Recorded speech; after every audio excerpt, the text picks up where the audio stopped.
Kenapa saya harus mulai dari ini? Karena ada banyak orang tua panggil dia anak bilang, woi babi. Orang tua tidak boleh panggil dia anak babi. Tidak boleh. Karena dua alasan. Pertama, memang karena tidak boleh. Tapi yang kedua, kalau dia anak babi nanti dia pembapak.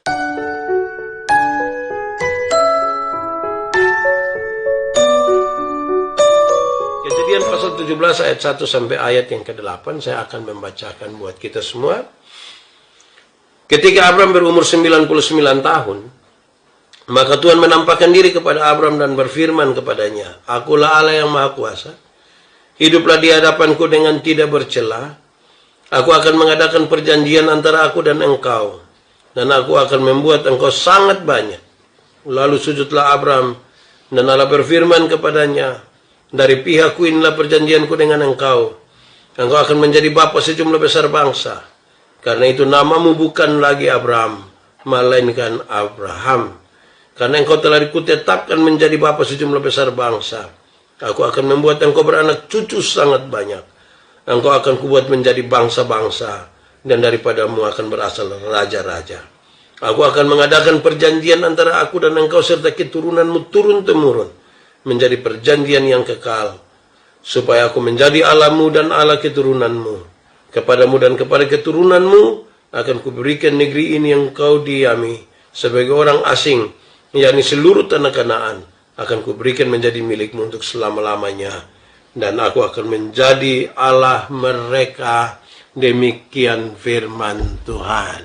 Berbahagia setiap orang yang mendengar firman, memelihara dan melakukan dalam hidup setiap hari. Shalom. Salam sehat, salam damai sejahtera buat kita semua. Tuhan Yesus memberkati, Tuhan Yesus menolong kita semua. Karena ini bahan lama, saya berharap saudara-saudara masih ingat kembali dan kita berpikir ulang sekaligus merenungkan dan kita bisa pakai itu dalam hidup kita tiap-tiap hari. Puji nama Tuhan. Bapak Ibu saudara-saudara, kita mulai dari firman ini dengan sebuah pertanyaan. Kenapa Tuhan memanggil Abram? Kenapa Tuhan memanggil Abram? Sebenarnya Tuhan panggil Abram itu dengan jawaban yang sederhana. Supaya dia melihat, dia mengalami, dia merasakan. Kemudian dia mengatakan itu kepada orang lain. Hanya itu. Itu yang penting. Ini panggilan untuk menjadi saksi. Nanti dari apa yang dia alami itu, baru kemudian mengatakan kepada orang lain. Sebagai sebuah kesaksian. Tuhan panggil Abram bukan karena dia punya sesuatu yang lebih. Bukan karena dia. Tetapi karena Tuhan berinisiatif untuk memanggil dia. Dan itu sudah cukup harusnya bagi dia. Kenapa Tuhan memanggil? Ya biar Abram melihat, mengalami, merasakan. Abram tidak ada jasa dengan Tuhan. Dia tidak ada jasa sama sekali. Tapi Tuhan mau memanggil dia ada di dalam sebuah rencana Allah yang luar biasa. Jadi kalau Tuhan panggil kita, saudara, bukan karena kita berjasa bagi dia. Bukan karena ada Allah yang kita rasa kita lebih baik dari orang lain, makanya Tuhan memanggil kita. Tapi sekarang Tuhan panggil kita melihat, mengalami, merasakan. Sekali lagi panggilan jadi saksi. Saya pernah bilang pada saudara, memang kita mesti menyatakan apa yang pernah kita alami dalam pergumulan dan perjalanan bersama-sama dengan Tuhan. Saya melayani di Sabu kira-kira 5 tahun. Satu saat mau ke Pulau Dana, pulau bagian selatan yang tidak ada penghuni itu. Nah, kami tidak ada di jalan juga. Tapi 1-2 orang nelayan datang bilang kepada saya, Pak Pendeta, di Pulau Dana tuh Bapak kita tidur di pinggir pantai, sadar kita di tengah laut. Jadi saya hampir bilang, jadi saya harus bilang, wow. Tapi saya lihat dia terlalu serius, saya tidak berani ngomong begitu juga. Pak Pendeta, kita tidur di pinggir pantai, sadar sudah di tengah laut. Kok? Iya, lu pernah pergi? Tidak. Bagaimana orang bisa percaya pada kesaksianmu? Kalau engkau sendiri tidak pernah mengalami dan merasakan sesuatu bersama-sama dengan Tuhan. Nah, karena itu saudara-saudara Tuhan panggil dia. Dia alami. Tapi yang menarik dalam pembacaan ini, saudara-saudara, saya kira ini serius sekali buat kita semua, bahwa ketika Tuhan memanggil itu, Tuhan apa ya? Sepertinya kau dalam percakapan itu kau ringan sekali. Abram, engkau akan menjadi bapa sejumlah besar bangsa, karena itu namamu bukan lagi Abram, melainkan Abraham. Wih, untuk menjadi bapa sejumlah besar bangsa ini kau hanya ganti nama. ganti nama dari Abram menjadi Abraham. Apakah memang semurah itu? Jawabannya juga tidak begitu. Ini pergantian nama, ini bukan pergantian nama sama kayak kita punya anak di kampung dong. Datang sekolah di Kupang, 2 bulan di kampung sana dia punya nama Yakubus, orang panggil aku. Datang sekolah 6 bulan di Kupang, pulang datang dia bilang jangan panggil saya aku lagi, panggil saya Jeko. Bukan begitu pergantian Abraham menjadi Abraham, bukan sekadar itu. Bukan seperti kita punya anak-anak nona dong dari kampung, dia punya nama Maria, orang panggil Mia Mangkali. Terus datang sekolah di sini 2-3 bulan, pulang di kampung ke yang jangan panggil saya Maria, panggil saya Manohara. Aduh, ini bukan pergantian yang macam gitu. Saudara-saudara, pergantian nama dari Abraham menjadi Abraham itu sebuah proklamasi, itu sebuah titik balik, itu sebuah prasasti yang sementara dibangun. Apa itu? Bahwa masa lalu tidak bisa dirubah. Saya melihat dia dalam perspektif ini. Masa lalu tidak bisa dirubah, tapi sekarang masa depan itu bisa dirancang. Masa depan bisa dirancang. Bersama-sama dengan Tuhan, ya saya kira perjalanan masa depan itu bisa diatur dengan baik. Saudara-saudara, lalu kalau kita bicara tentang masa lalu, masa depan, masa lalu, masa depan, apa sih sesungguhnya yang terjadi pada panggilan dari dalam panggilan untuk Abraham ini? Dia panggil dengan hal-hal yang luar biasa yang mestinya kemudian ini menjadi pengalaman dan yang mesti dibagikan kepada orang lain, karena dia kemudian disebut sebagai bapa orang-orang percaya. Saudara, yang pertama Abraham. Setiap kali menyebut nama Abraham itu kan orang melihat dia sebagai orang kaya. Orang kaya di kampungnya. Itu sebuah keadaan di mana mereka punya tanah, mereka punya ternak, mereka punya budak, mereka punya harta. Dan orang-orang kaya ini selalu ditempatkan sebagai orang-orang yang sangat dihormati. Orang-orang yang baik. Karena saya kira ini dia seorang pengusaha yang cukup sukses. Keluarlah dari kampung, dari keluargamu, dari rumahmu. Pergilah ke satu tempat yang akan kutunjukkan kepadamu. Waktu panggilan ini datang di nama Abraham. Perjalanannya ini ketika dia ada di kanan Tuhan ganti dia, engkau harus sebut Abraham. Siapa Abraham? Abraham itu orang yang tidak punya tanah satu jengkal pun. Tidak. Pergi ke satu tempat yang akan kutunjukkan kepadamu dan kemudian aku akan membuat engkau menjadi sangat banyak. Tanah itu akan menjadi milikmu. Tetapi dia tidak punya tanah satu jengkal pun di situ. Supaya apa? Supaya dia belajar untuk mengandalkan Tuhan. Belajar percaya pada Tuhan.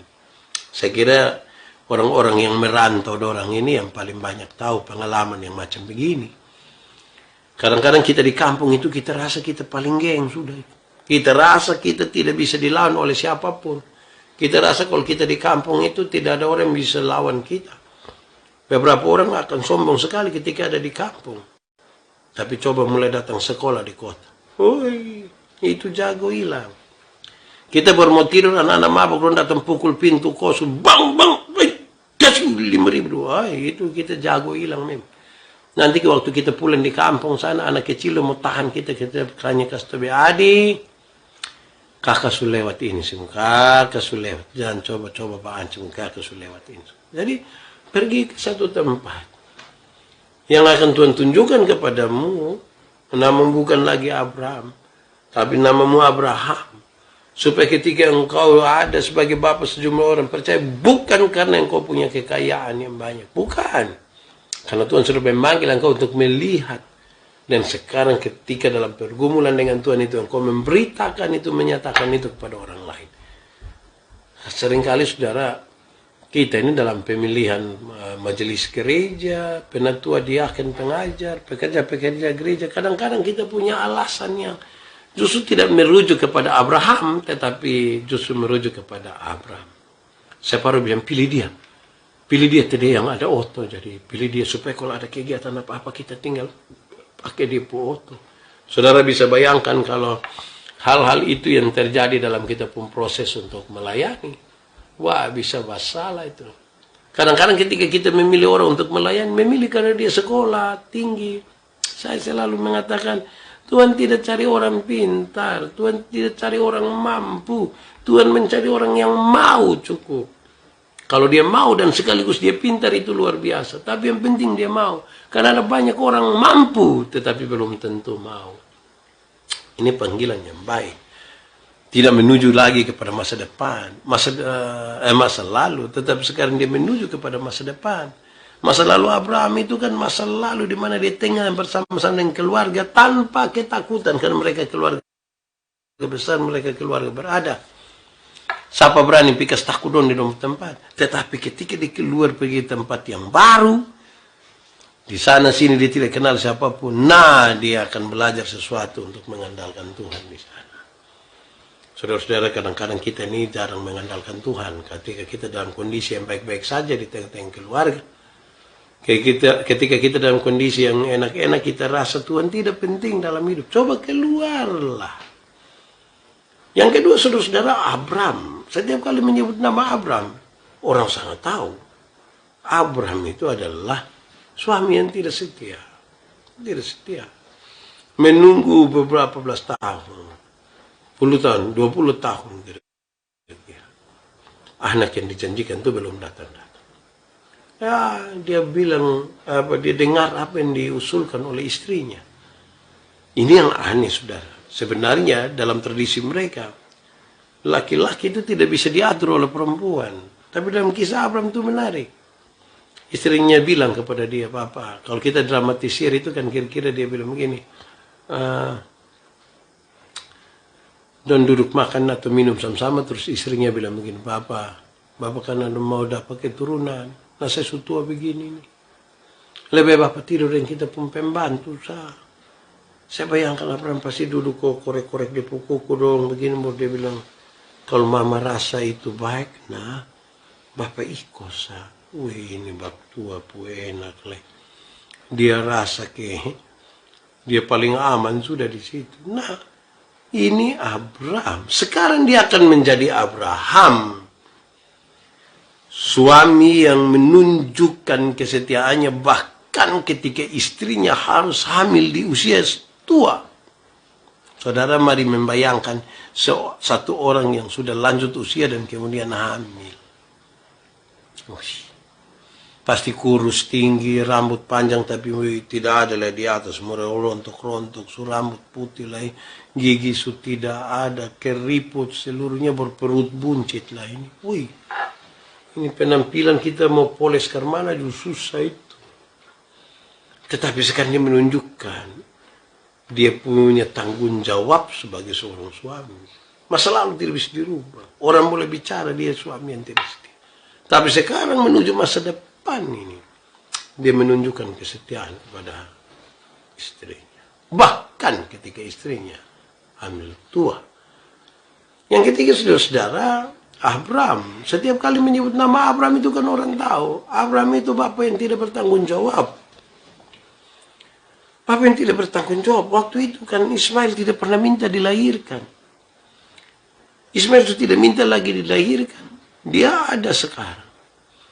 Umur kira-kira 13-14 tahun begitu. Dia pun istri bilang, Bapak lebih usir itu anak. Dan dia setuju atas usulan istrinya. Dia menyuruh Ismail pergi.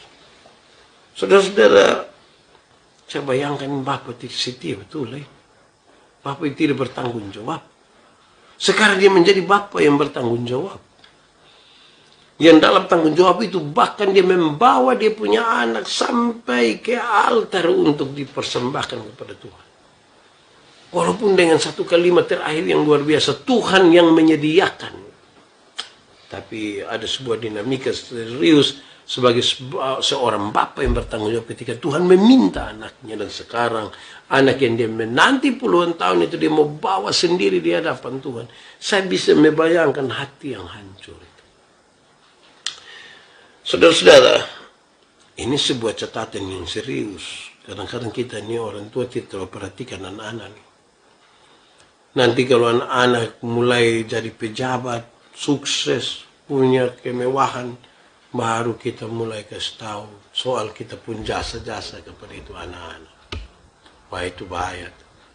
Saudara-saudara, bahkan kadang-kadang beberapa orang tua justru tidak baik. Tidak baik dalam konteks begini.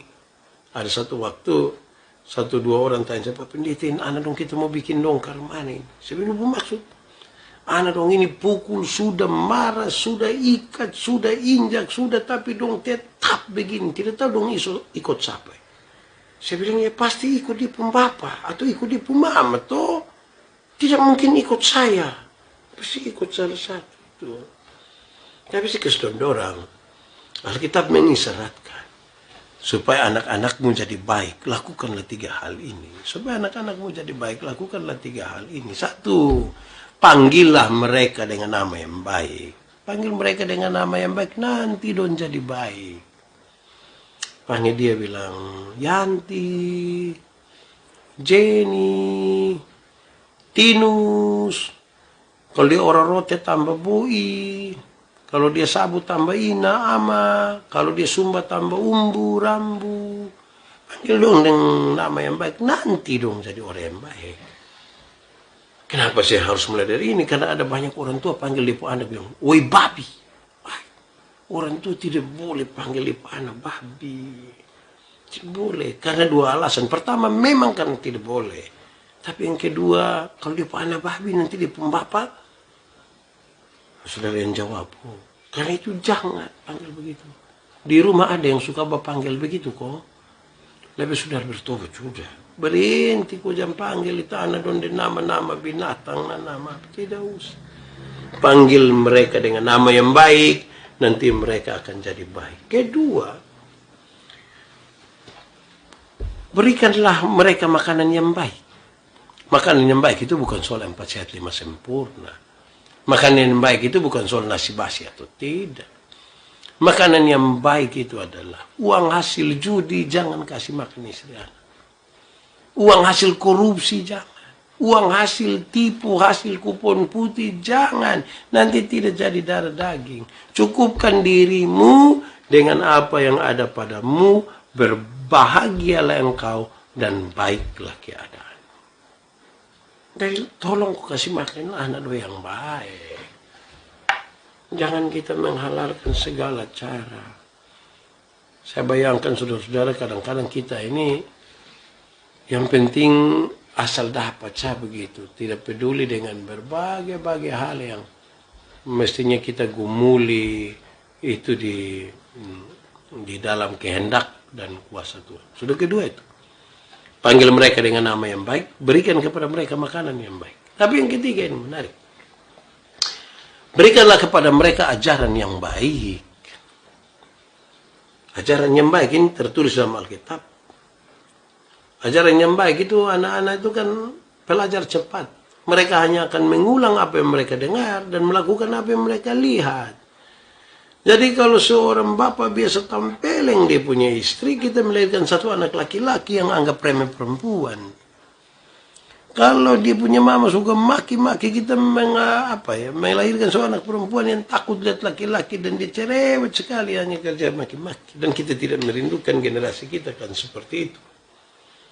Karena itu saya kira bahwa prasasti tadi perubahan nama, proklamasi sekaligus bahwa masa lalu tidak bisa dirubah, tetapi masa depan bisa dirancang dalam konsep tentang Abraham menjadi Abraham.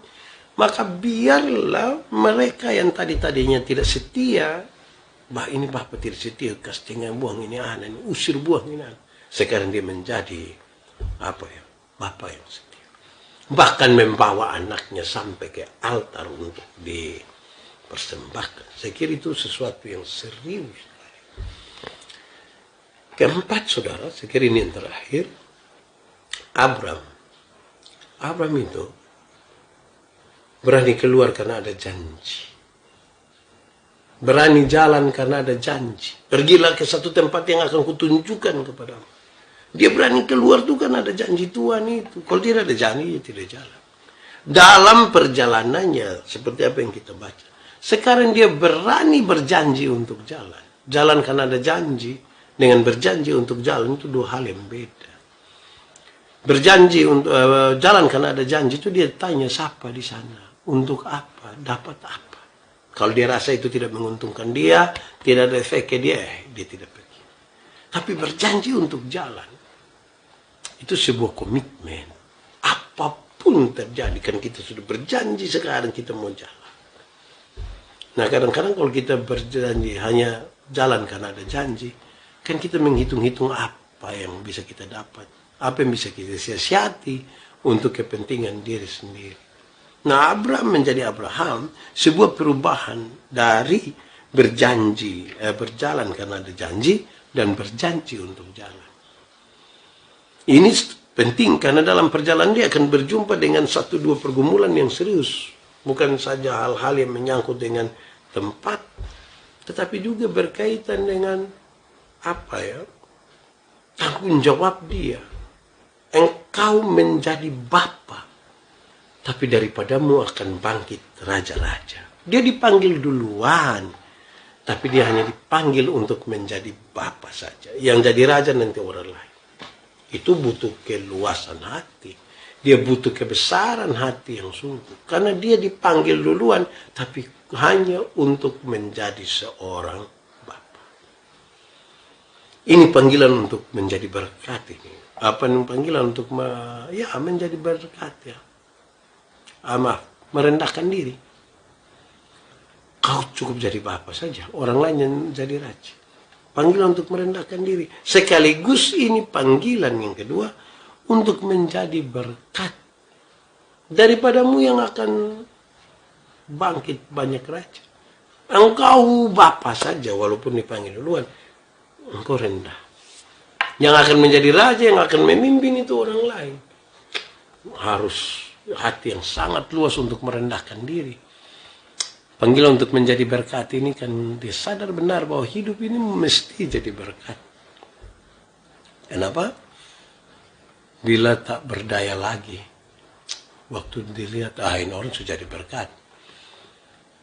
Oh Tuhan, pakailah hidupku selagi aku masih kuat. Nah gitu.